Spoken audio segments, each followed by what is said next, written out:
Showbiz fanatics, tito ni Mr. Daniel Padilla, Senator Robin Padilla nagbigay ng kanyang saloobin at statement patungkol kay Miss Catherine Bernardo and Daniel Padilla or mas kilala bilang Katniel. Ano nga ba ang nakapaloob sa balitang ito? But before that, if you haven't subscribed yet to my YouTube channel, please don't forget to like, share, and subscribe at i-hit mo na rin ang notification bell for more showbiz updates. Bago tayo magpatuloy sa ating updates for today's video, nais ko po muna of course magpasalamat sa lahat ng mga legit viewers, subscribers at ang lahat ng mga legit na nagmamahal at sumusubaybay sa lahat ng ating mga updates. Maraming salamat po.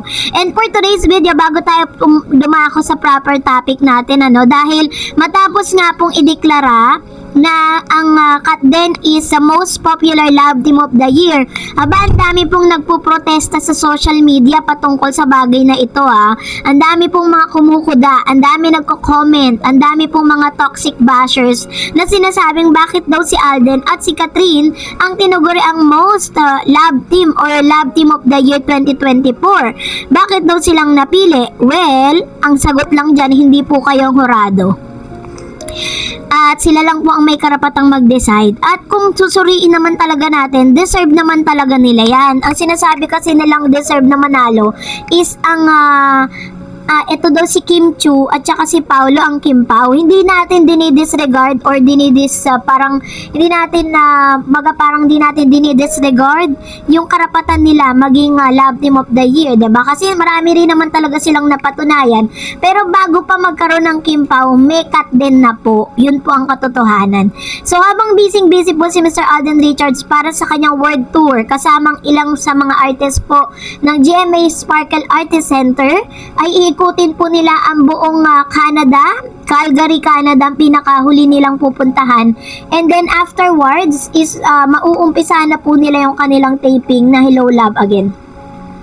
And this time, eto na nga, dahil kalat na kalat po ngayon at pinag-uusapan sa social media platform, lalo na sa TikTok, dahil si Senator Robin Padilla na tsuhin ni Mr. Daniel Padilla ay nagkomento patungkol po sa hiwalayan nilang dalawa po netong si Mr. Daniel at Catherine. Hirit niya ay magkakabalikan daw ang dalawa balang araw. Sabi niya, ganyan talaga ang pag-ibig. Sa simula ay may tampuhan dahil mga bata pa sila, pero pag nag-mature na sila, marirealize nila sa isa't isa na sila pa rin talaga. Ito po yung isa sa pinaka nakaka-cringe, Kumbaga parang hanggang sa ngayon ay umaasa pa rin itong si Mr. Robin Padilla na magkakabalikan nga si Daniel at si Catherine. And dahil po dyan, ito po yung pinaka-latest interview niya. Yun, makikita nyo po dito yung kanya pong kabuuang sinabi, patungkol sa bagay na ito. Talaga namang kumbaga kayo na po ang musga, kung ano po ang inyong masasabi patungkol sa interview niya na ito. Ito po, it was interviewed by one of the showbiz outlet. Let's watch this video. Talaga po ba? Pag gumawa ng pelikula yun, magkakabalik. Ganun lang talaga. Sa tagal natin sa industry, alam naman natin lahat ng mga ganyang partnership, love team, dadaan saan ka sa proseso nila. Kasi nagmamature sila. Nakikita nila yung mundo, kung gaano kalawak ang mundo. Kasi dati, ang liit lang ng mundo, yung mga bata yan Yung mga bata yan, tapos sumusbong ang pag-ibig. Di wala ka nalang nakikita araw-gabi, di mukha ng babae o mukha ng lalaki. Siyempre ngayon, iba na. Nag-mature na sila, may mga bago ng siyempre, iba na yung mga project niyan, may maturity na. So talagang Sa akin po, last, if you want to answer lang or not, parang, Okay lang. ano ba tawag dito? Ayon pa kay Senator Robin Padilla, ay aminado raw di umano siya na talaga namang binibigyan pugay nila or kumbaga is nire-recognize nila ang nagawa ni Miss Catherine Bernardo kay Mr. Daniel Padilla. Sabi niya na nagbibigay pugay sila, sabi niya, dahil malaki din daw di umano.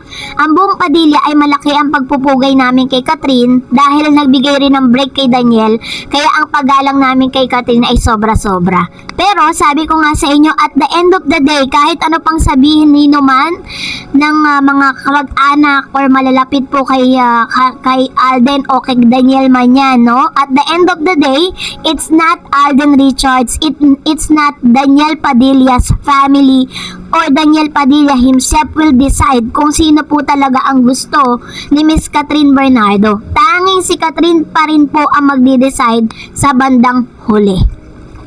Kaya naman narito ang ilan sa mga komento po ninyo patungkol naman sa ating latest updates. Magbasa tayo, no? Unahin po natin ang komento na nanggaling po kay Ma'am Josepina Jones. Sabi niya, tama ka this time, they never follow each other with DJ and Alden. Of course, many celebrities will have publicized Alden because they are in the same management.